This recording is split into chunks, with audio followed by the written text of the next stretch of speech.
நிச்சயமாக ஆனந்தி, சென்னை மாதவரம் தொகுதிக்கு உட்பட்ட மஞ்சம்பாக்கம் பகுதியில் புஷ்பாவதி நகரில் அறுந்து விழுந்து கிடக்கும் மின் கம்பிகளால் உயிர் பயத்தோடைய செல்லும் பள்ளி மாணவர்களால் அங்கு தினந்தோறும் 2 நாட்களாகவே வரும் அவதி அடைந்து வருவதாக கூறப்படுகிறது.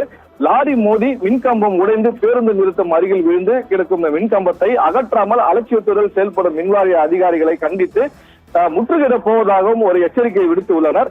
மாதவரம் தொகுதிக்குட்பட்ட மஞ்சப்பாக்கம் சுங்கச்சாவடி அருகே பைபாஸ் சாலை புஷ்பாவதி நகர் பேருந்து நிறுத்தம் உள்ளது. இதன் அருகே இருந்த மின்கம்பம் நேற்று முன்தினம் லாரி மோதி மின்கம்பம் உடைந்து அருகில் இருக்கக்கூடிய பேருந்து நிறுத்தம் முன்பு விழுந்துள்ளது.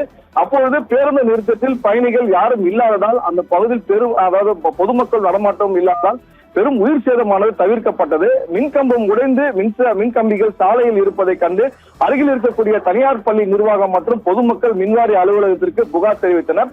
சம்பவ இடத்திற்கு வந்த மின்வாரிய அதிகாரிகள் ஊழியர்கள் பேருந்து நிறுத்தம் மற்றும் சாலையில் இருக்கக்கூடிய மின்கம்பிகளை அப்புறப்படுத்தாமல் அங்கேயே விட்டுவிட்டு சென்றுள்ளனர்.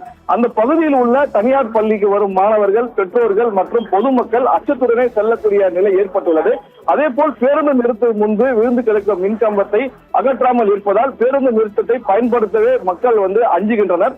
இது பற்றி அருகில் இருக்கக்கூடிய பொதுமக்கள் அந்த பகுதி வாசிகள் கூறுகையில் 3 நாட்களாக இந்த மின்கம்பம் விழுந்து அதிலிருந்து மின் கம்பிகள் சாலையிலேயே உள்ளது. இது விபத்து நடந்த முதல் தற்போது வரை பலமுறை புகார் அளித்து விட்டோம். ஆனால் அதிகாரிகள் அலட்சியத்துடனே பதில் அளிப்பதாகவும் எங்களிடம் ஆட்கள் இல்லை, பணம் இதுக்கு பணம் செலவாகும், அதை அப்புறப்படுத்தும் என்றால் கிரெயின் வாகனம் வரவழைக்க வேண்டும், அந்த மின் கம்பியை கம்பத்தை அகற்ற வேண்டும் என்றால் கிரெயின் வாகனம் வரவழைக்க வேண்டும். இதற்கு எங்களிடம் பணம் இல்லை, பொதுமக்கள் நீங்களே பணம் சேர்த்து கொடுத்தால் இதை நாங்கள் உடனடியாக சரி செய்து தருகிறோம் என அவர் கூறியதாகவும், நாங்கள் தான் மின்சாரத்தை நிறுத்தி விட்டோமே, நீங்கள் ஏன் பயப்படுவீர்கள் என்று உங்கள் உயிர் போகாது என அவர்கள் கூறியதால் மிகவும் அதிர்ச்சி அடைந்ததாகவும் அவர்கள் வேதனையுடன் தெரிவித்து வருகின்றனர்.